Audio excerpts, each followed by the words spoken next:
Kamakailan ay nagbahagi ng kanyang kwento sa social media ang TikToker na si Shaina Soliva na mas kilala bilang The Blind Pilipina, kung saan sinabi niya kung paano unti-unting nawala ang kanyang paningin hanggang sa tuluyan siyang mabulag. At ang dahilan ng kanyang pagkabulag, ang sakit na kung tawagin ay open-angle glaucoma.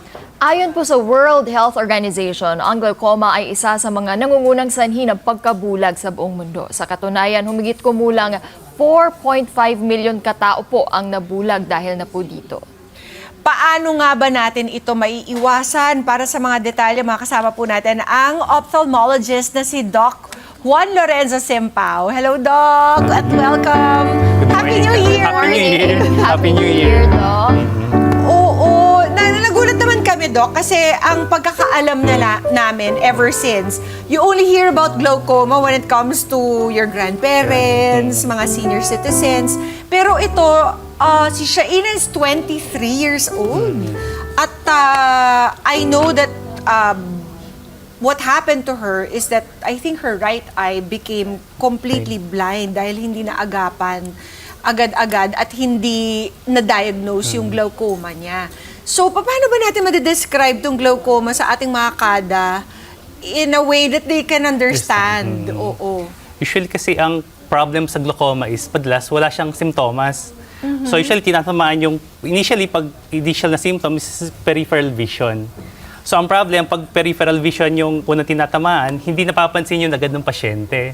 So usually pag pupunta na sa amin yung pasyente, ang nangyayari is, nakikita nila is tunnel vision na hanggang sa mawala talaga yung makita niya. Tunnel vision. So lumiliit yung area of vision. Vision niya. Una, lumiliit, hanggang sa mangyari is yung tunnel na lang talaga. Karamihan kasi ng glaucoma is ganun siya.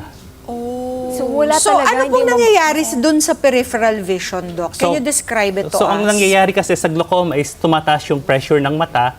So, habang tumataas yung pressure ng mata, nasisira yung pinaka-ugat ng mata. So, yun, namamatay yung peripheral vision. Hanggang sa makita lang is yung periphery. Ang problem kasi is, sa glaucoma kasi is, nadidetect lang siya sa clinic unless sa sobrang advanced na.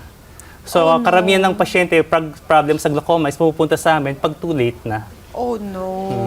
Walang symptoms talaga makikita, Doc. Wala kang mafe-feel. Ang usually kasi sa glaucoma, unlike cataract na nakita ng pasyente, initially foggy, or pag may diabetes, initially may mga black spots. Sa glaucoma kasi is yung wala talagang symptoms. Usually yung peripheral lang, pero hindi yun napapansin ng pasyente. Yes. So, kung ganun pala, Doc, wala pong mga migraines. Di ba, I know that when you have problems with your sight, ang nangyayari, nagkakaroon ka ng headaches, di ba? Nagkakaroon ng medyo blurry yung paningin mo. Yun talaga. You go to a doctor, to an ophthalmologist, and get yourself checked, di ba? May tinatawag kami na glaucoma, pag sobrang taas ng pressure, ang symptoms niya, usually sumasakit yung mata papunta sa likod. Pero yung glaucoma na yun is close angle. Usually common yun sa mga matatanda. Okay. Or naman, halimbawa, pag mga bata, juvenile na glaucoma, mga 25, 30, pag sobrang taas na ng pressure ng mata, usually napapansin nila, sumasakit yung mata. Pero usually kasi hindi siya ganun madalas yung simptomas. Usually, ang normal pressure kasi is 10 to 21. Pag halimbawa, ang pressure ng mata, 60, 70, yun, mapapansin lang masakit. Pero pag ang pressure ng mata, 30 to 40, minsan wala pang simptomas eh. What do you mean by pressure, Doc? Pag pumunta kayo sa clinic, check namin kasi ang pressure ng mata or intraocular pressure. Ang tawag doon is tonometry. Ang normal na pressure ng mata is 10 to 21. Kapag usually ang pasyente kapag mataas ang pressure like 25 and above, tinatawag namin yun na mataas yung intraocular pressure. Pero pag nagkaka-damage na yung optic nerve, yun na yung tawag namin sa glaucoma. Paano namin mafe-feel, Doc, na mataas na yung pressure? Oo nga. Mafe-feel ba yun? Actually, yun yung problem sa glaucoma. Karamihan kasi talaga is wala siyang simptomas. So pag unless na lang ma-detect na sobrang taas, 60, 70, sabi ko nga, sumasakit yung ulo nila or mata. So, sa ulo talaga.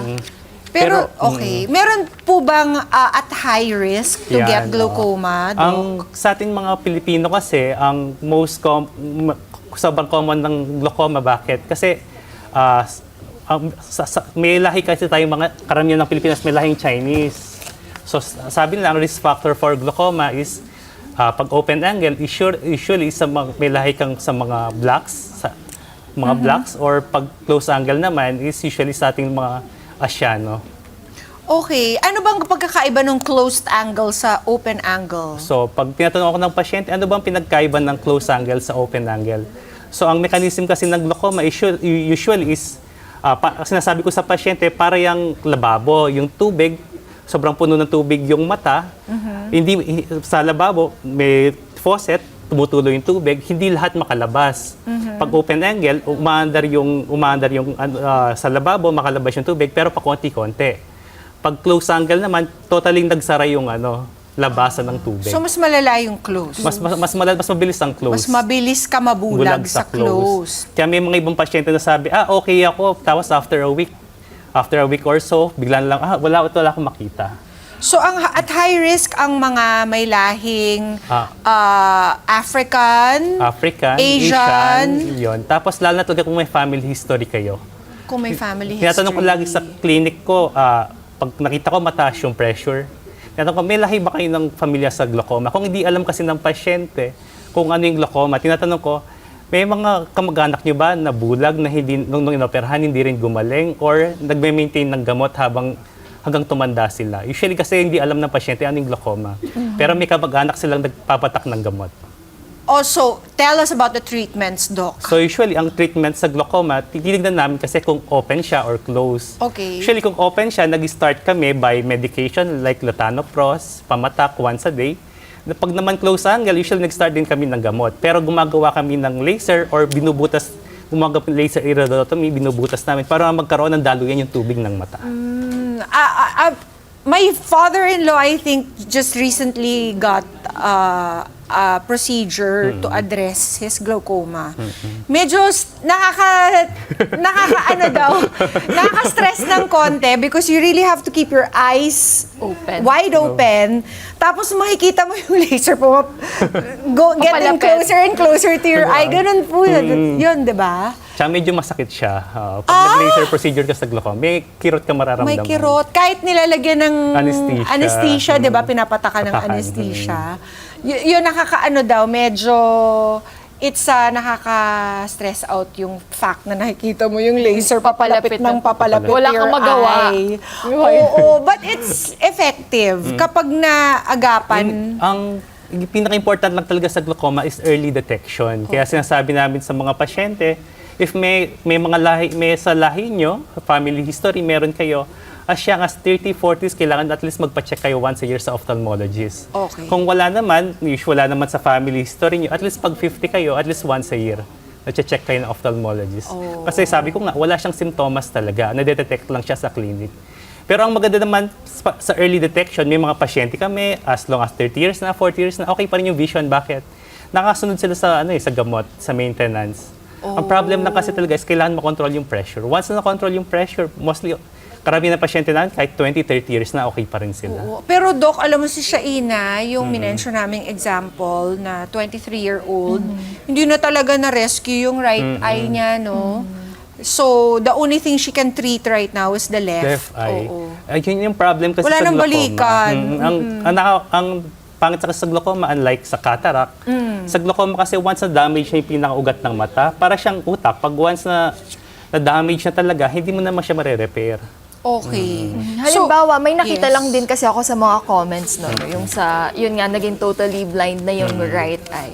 May nagtanong doon, what if may mag-donate daw? Possible ba yun? Currently, ngayon, kahit sa mga attended ko convention abroad, conference, actually ngayon kasi wala pang transplant para sa sa optic nerve or sa ugat ng mata. Yung napapanood nilang na-transplant yung mata, usually yun sa cornea. Pero currently right now, para sa glaucoma or sa optic nerve, wala pa. Wala pa talaga. Okay. So, as you heard from Doc, kung ikaw ay 30 years pababa, 30 to 40 na 30 may to risk 40. factor, like 30 to may 40. family history. Okay. At least pa-check na. every year. Every year. Pag Oo. naman, kung wala, pagdating ng 50, at least once a year. Oh, ayun. So, tanungin nyo na po ang inyong family, di ba? Magtanong-tanong sa inyo. Meron, kung are there ways to avoid this, Doc? Ang problem kasi sa glaucoma is hindi siya gaya ng... Kung hereditary siya, parang Pag hereditary siya, Wala wala kang talaga choice. eh. Like family namin, meron. So, karamihan ng mga uncle ko, kamag-anak, usually iba, na-laser ko na. Ang ano talaga is early detection talaga siya. Buti na lang nandyan ka sa We need to be pamilya. ready lang Oo. talaga. Kaya Okay, ito naman, so Doc. meron tayong mga fake or fact items dito, Em. May babasahin kami, Doc, na pinaniniwalaan po ng ilan sa mga kada natin. Sasabihin nyo lang po kung fake or fact, and please explain lang, Doc. Ito yung una. Ang pagkuskos sa mata kapag pagod o makati ay factor po sa pagkakaroon daw ng glaucoma. Fake or fact? Actually, ano siya? Fake. Mahilig pa naman ako magganyan. Usually, kayo lang namin kasi kayo rin nagkukuskos kasi bakit? Nagkukos siya ng madalas corneal abrasion, nasusugat yung harap ng mata. Pero ang sa glaucoma kasi is sa loob siya ng mata. So kaya ayaw namin kayo kumukuskos kasi pagdating sa clinic, minsan puno-puno ng sugat yung mata sa harap, sa cornea. Yun pala Yun yun. yun. Iba namang At saka, klaseng sakit yun. Magkakaroon na ng style. Scion. Pag madumi yung kamay mo, tapos pwede kinuskos ko kasing maya-maya meron ka ng ano dito, kulite. Or pwede kang magusot na sore eyes. Kunwari madumi yung Yes. nahawakan mo, tapos nakusot mo. Under no circumstances should you talaga rub your Kusot. eyes eh. Pero minsan talagang Hindi mapigilan masarap. Hindi ako lang. Huwag niyo mong gagawin kahit masarap. Okay, next. Ang paggamit ng eye drops ay maaaring magdulot ng glaucoma. Ang ano kasi is, pwede siyang pack. Depende kung anong klaseng drops. Okay. Like, kunwari, kaya sabi namin sa mga pasyente is huwag kayong magda-drop ng may naramdaman kayo, huwag kayong bumili kahit anong drops lang. Or, minsan kasi halimbawa, yung mga may steroids na antibiotics, pag uncontrolled, pwede mag-result, kunwari, pag-result ng glaucoma or pwede kasi steroid responder ka, tumaas yung presyon ng mata mo, mag-result ng glaucoma. Oo. Kasi Huwag mag-self-medicate. Yun. high blood pressure is one of the risk factors, di ba, Doc? Pati ba diabetes? Sa mga review, kung diabetes ka, pwede kung uncontrolled siya tapos may pumutok kang ugat yun. Pero kung direkta, mostly mababa lang yung chance. Total usapang eye drops na rin to. Isingit ko na rin to, yung contact lens, Doc. Kasi marami sa mga kada natin yung nagaganyan eh. Tapos di ba pag nagko-contacts, may mga pinapatak-patak din yan. Usually naman sa contact lenses, okay lang siya. Kung magkukosot ba siya ng glaucoma, usually hindi naman. Ang problem lang pag sa ang contact lens is regulated naman. Basta sa mga certified na doctor kayo pupunta. Dami ko kasing pasyente ngayon, bibili sa online na hindi naman kilala or anong pinagbibilhan, nilalagay sa mata. Pagdating sa amin, makita mo sobrang sugat na yung mata, iba naging infect. Yun yung masama. Yung mga fashion lenses, no? So kailangan talaga, kung gusto niyo mag-ganon, punta kayo sa mga certified optometrist or ophthalmologist. Kahit ano, pang-pakyut lang. Ganun. Meron din naman doon. Meron silang may Meron mga din special sila. naman.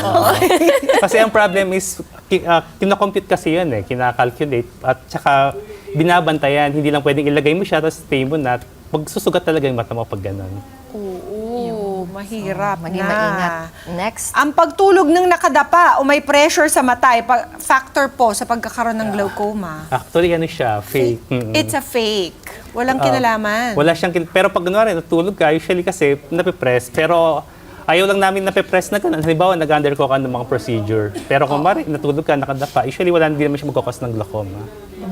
Next, eto daw, stress. Factor daw po yan sa pagkakaroon ng glaucoma. Actually, ano siya, fake. Pero pag sobrang stress, usually nagkakos siya ng ibang problem sa mata, like dry eyes, severe dry eyes.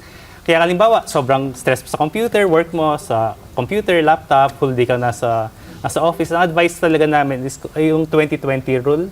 So for every 20 minutes na nag-work ka sa computer, laptop, or sa office, titingin ka sa malayo for 20 seconds for at least 20 feet para at least maiwasan eye strain, para ma-relax yung mata. 20 seconds, 20 feet. 20 feet. Basta maganda tumingin ka na malayo kaysa... For every 20 minutes na working. Para ma-relax yung mata. Pag ginugulo ka ng workmate mo, wait, kailangan ko to. Doc, meron ka pa bang additional payo sa ating mga Doc, kada? hindi. Yung di ba sinasabi natin lagi to always read in a well-lit place? Meron ba yung kinalaman din sa glaucoma? Usually kung sa glaucoma, wala siya eh. Wala. Kasi ang sa glaucoma Panlabo lang ng mata. Panlalabo lang siya. Ibang factor Ibang naman factor siya. naman yun. Oo, naku, paulit-ulit ako sa mga anak ko dyan, Doc. Ang kukulit. Kasi lalo na tayo may mga anak na bata, ina-advise ka talaga namin ngayon is Okay lang na mag-computer sila, cellphone, but with moderation. Kasi ang problem ngayon, nakita lang sa mga kabataan, ang daming, matataas yung grado, bata pa lang. Totoo yan. Unlike 10, 20 years ago. Dahil walang pahinga yung mga mata. Kasi nakagiging nearsighted sila dahil bata pa lang is napofocus na yung mata sa malapit. Ayan Makita na. mo ang kakapal na nung Salamin. glasses nila. Oo. How about the blue lenses? Will they help? Actually, or? under investigation. Yung sinasabi, ang blue lenses nakatulong for the retina. Pero if for sa glaucoma, is wala siya. Hirap ng... Kaya, Doc, paalala mo ulit sa ating mga kada kung gaano ka-sensitive ang ating mga mata, kung kaya't kailangan natin talaga ito pangalagaan, in what way? So sabi ko lahat sa pasyente, katulad na sinasabi ko sa mga pasyente pumupunta sa clinic ko, once na may maramdaman kayo sa mata nyo, importante is patingin nyo kagad muna sa doktor at huwag mag-self-medicate. Almost lahat naman ng sakit sa mata is treatable pero kailangan ng early detection. Ang problem po kasi sa mata is once na damage siya, kadalasan is irreversible siya. Unlike nasugat ka, hihilom siya. Ang mata kasi once na nagpeklat siya, na-damage yung optic nerve, minsan yung ang problem sa vision is permanent siya. Napaka-importante, napakahalaga po. Kaya sa mga kada natin gusto magpa-consult sa inyo, Doc, saan po ba kayo pwedeng mahanap? So currently, mostly ang clinic ko is located sa Pampanga. Then affiliated din ako sa UST Hospital. Currently, nagkiklinik ako sa Pampanga Medical Specialist Hospital, sa Mount Carmel Medical Center, at sa St. Ferdinand, harap ng Makabali Hospital. Then, currently sa Manila, affiliated ako sa UST Hospital. Thank you, Doc. Alright. Alam mo yun, Emma? Yung mga Tama na nabanggit ni Doc. Magkita tayo dyan, Doc. Maraming salamat, Doc Simpaw. At ating mga bata, alam natin, napaka-importante niyan. Bintana natin yan para sa ating mundo. Kaya tamang kaalaman at maagang aksyon po ay kailangan para ito ay mapangalagaan. Mga Kanet 25, this is Pia Guanyo Mago. For more Kada Umaga updates, please click the subscribe button and follow us on Net25 social media pages at Net25 TV and at Net25 Entertainment Facebook page. See you guys. Bye!